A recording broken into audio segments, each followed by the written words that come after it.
ಹಸಿವು ಎಂದೋರ ಹೊಟ್ಟೆ ತುಂಬಿ ಹರಸುತ್ತಾಳೆ.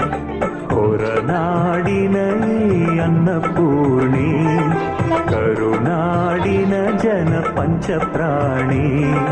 ಹೊರನಾಡಿನ ಈ ಅನ್ನಪೂರ್ಣಿ, ಕರುನಾಡಿನ ಜನ ಪಂಚಪ್ರಾಣಿ. ಅಮ್ಮ ಅಮ್ಮ ಎಂದರೆ ಅನ್ನ ನೀಡುತ್ತಾಳೆ.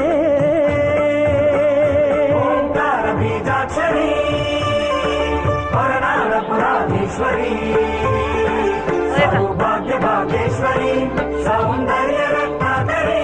ಸೌಭಾಗ್ಯ ಭಾಗ್ಯೇಶ್ವರಿ, ಸೌಂದರ್ಯ ರತ್ನಾಕರಿ, ವಿದ್ಯಾನ್ನದಾನೇಶ್ವರಿ, ಮಾತಾ ಅನ್ನಪೂರ್ಣೇಶ್ವರಿ.